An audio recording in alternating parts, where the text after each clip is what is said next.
Come. The game is afoot. Not a word. Into your clothes and come.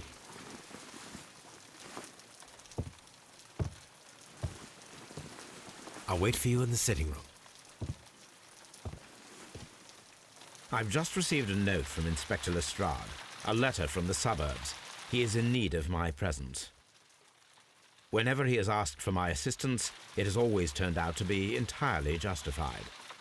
I fancy that every one of his cases has found its way into your collection. Yes, they all seem worthy of... However, I regret your fatal habit of looking at everything from the point of view of a story instead of a scientific exercise. Oh, Holmes, you... I beg your pardon, I digress. It would be much better to examine this letter than to try to convince you.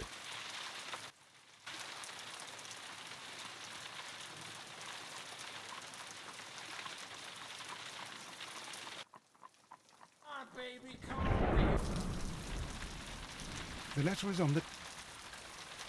I agree with you, Toby, that Watson's shoe is preferable to Mrs. Hudson's cold cuts. The letter is on the table, Holmes. You should take a look.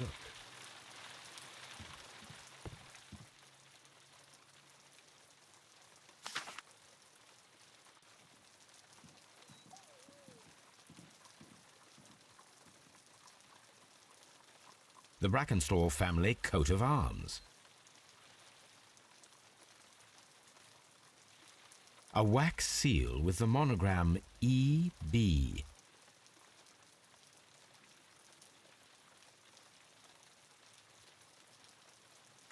I can tell from Lestrade's handwriting that he was in a hurry when he wrote this letter.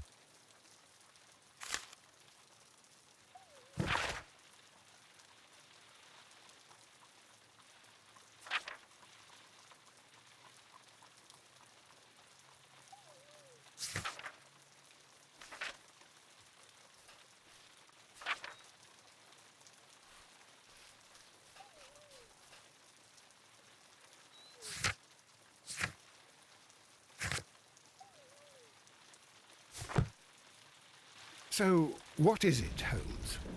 Promising, as always. It appears to be a case of murder. So you believe that Sir Eustace is dead? I should say so. Lestrade wouldn't have sent for me for less. His writing shows considerable agitation, and he is not an emotional man. These people belong to high society. The quality of the writing paper, the E.B. monogram, their coat of arms. The crime was committed before midnight. Holmes, how can you possibly tell? Well, it is all thanks to Lestrade. He wrote his letter at 3:30 in the morning. Imagine the chain of events before that. The local police had to be called in. Scotland Yard was notified. Lestrade himself had to make haste there, and finally compose the letter he sent to me. All of that makes for a fair night's work. It makes sense. Lestrade also speaks of the woman he released. That seems to indicate that she had been held somewhere during the crime. Much time has been wasted. Let us find a cab and go to Abbey Grange immediately. I live in hope of an interesting morning.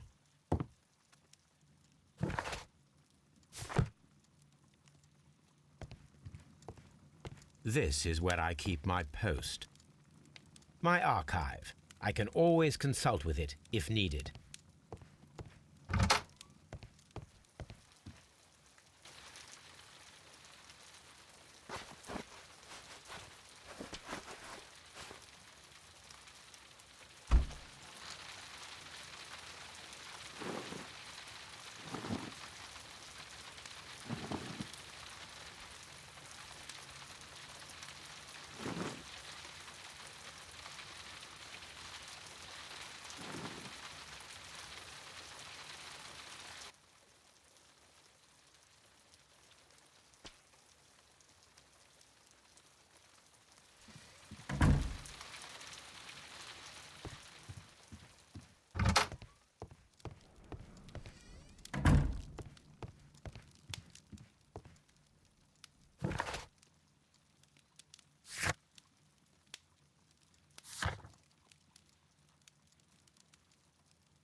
Ah, Mr. Holmes and Dr. Watson, here you are.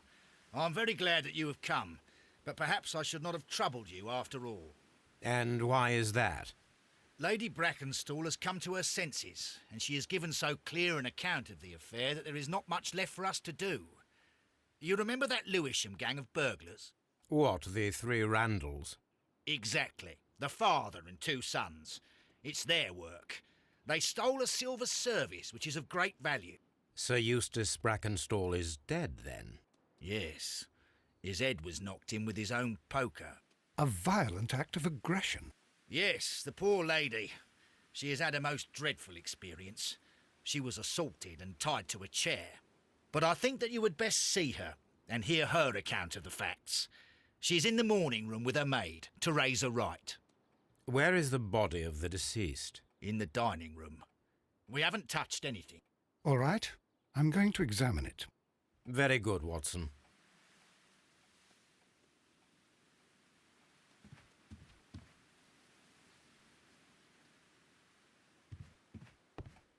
Lord Ramsay Brackenstall. Baron Lyndon Brackenstall. Lord Brigham Brackenstall. Sir Warthen Brackenstall. Lord George Brackenstall.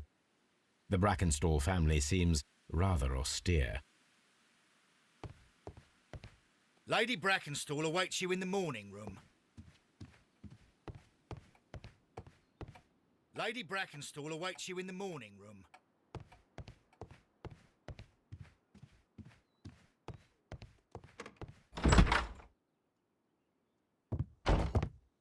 Ladies, allow me to introduce myself. My name is Sherlock Holmes.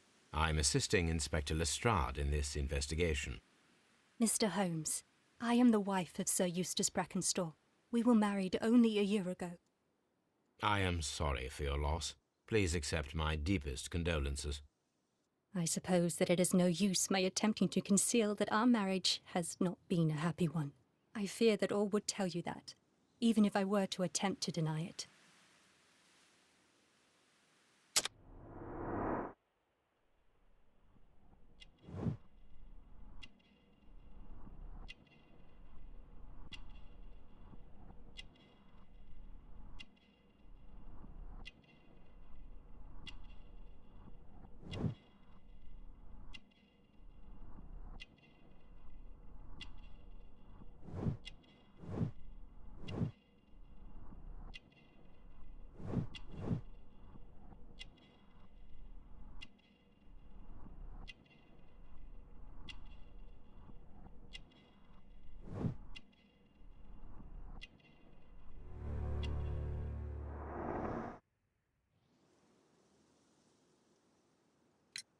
Can you describe to me the events of yesterday evening? Is it really necessary? I have already told Inspector Lestrade all that happened. Yes, madam, it is. I will tell you then. Sir Eustace retired about 10:30. I sat in this room until after 11, absorbed in a book. Before I went upstairs, I entered the dining room to fetch a candle and... oh God. Please, go on. As I approached the French window, I found myself face to face with an elderly, broad-shouldered man who had just stepped into the room. Close behind the first man, I saw two others. One of them struck me a savage blow with his fist and felled me unconscious to the ground. And then? When I came to myself, I found that they had secured me tightly to a dining room chair. It was at that instant my unfortunate husband entered the room. He fought with the intruders? Yes, I think he had heard them, for he was holding his stick. But they were three, and he eventually succumbed. One of them, the elder one, struck him a terrible blow with the poker. I fainted once more. When I opened my eyes, they had withdrawn. Then my brave Teresa came to my assistance. Did these three villains steal anything? Yes, I found that they had taken the silver from the sideboard, but you can see for yourself in the dining room. You mentioned that your marriage was not a happy one. Was there anything specific that was troubling you? He was not a nice man when he was drunk, and he suffered from dark moods, but nothing else.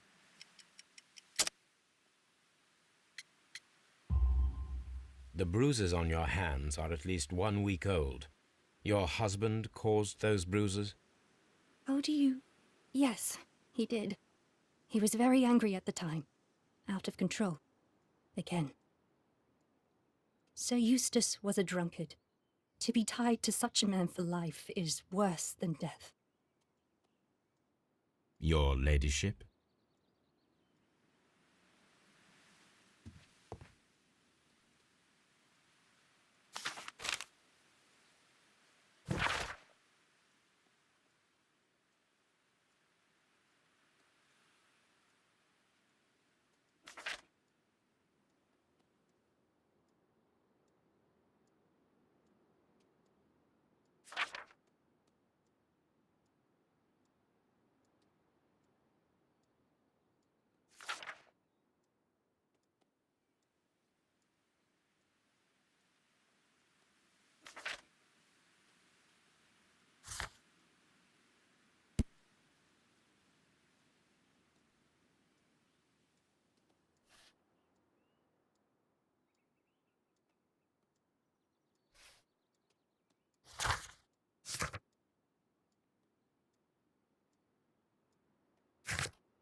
The description of the Randall gang provided by Lady Brackenstall is identical to the one in the Times article.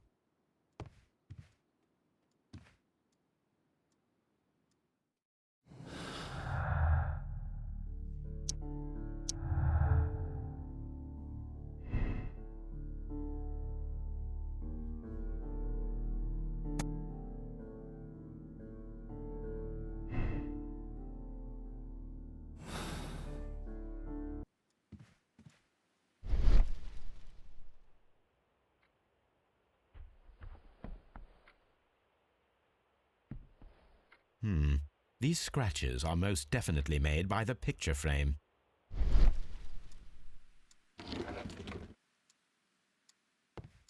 This is Sir Eustace's safe. There may be something important inside. I must ask Lady Brackenstall to open it.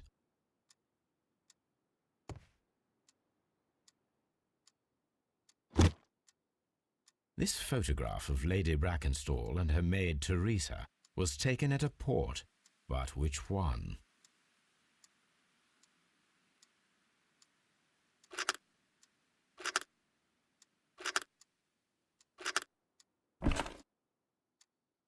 So the lady and her maid came from Australia a year and a half ago on this ship.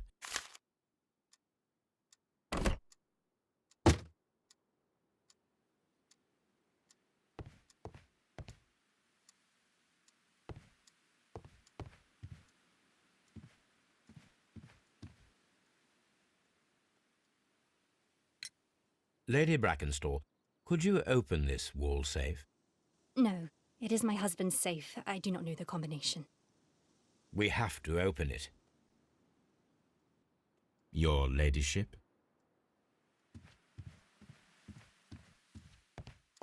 Let us try to open this safe. This safe can be cracked. I only have to pay attention. The dial will vibrate when it is set to the correct number.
Antique coins, possibly of value, but they're scattered without care.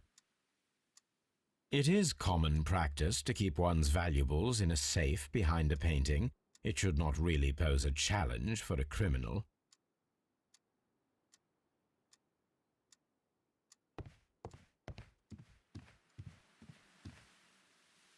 Oh, what a horrible thing to have happened. Teresa, I would like to hear your testimony. Certainly, sir.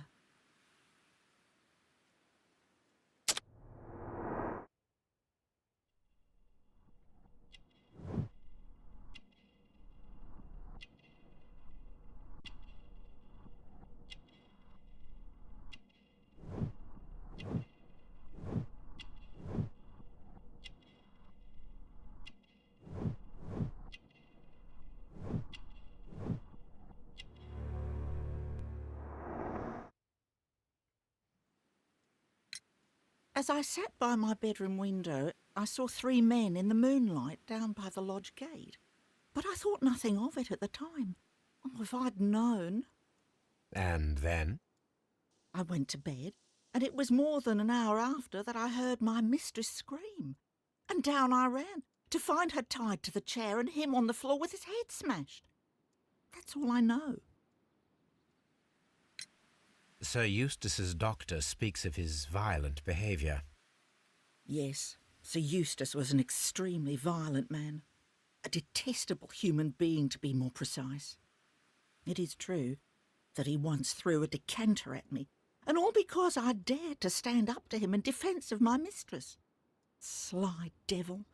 God forgive me that I should speak of him so now that he's dead, but a devil he was, if ever one walked the earth. We met him only 18 months ago. She'd only just arrived in London. Yes, it was her first voyage. She'd never been from home before. Wonder with his title and his money and his false London ways. If she made a mistake, she has paid for it, if ever a woman did. She doesn't have any friends here, so it was specially hard for her.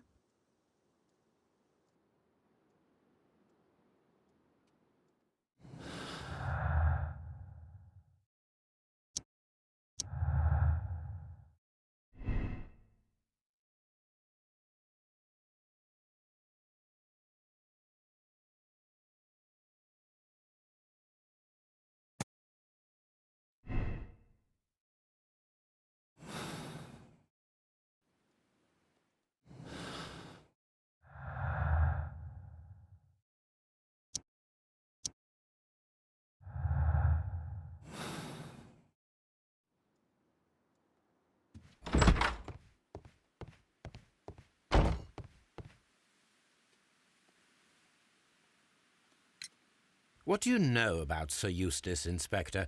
What was his reputation? A charming man when sober, but an absolute demon when he was drunk. In such moments he was apparently capable of anything.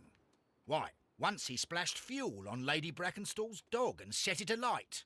Another day he threw a decanter of wine at Miss Wright's head. The alcohol seemed to madden him.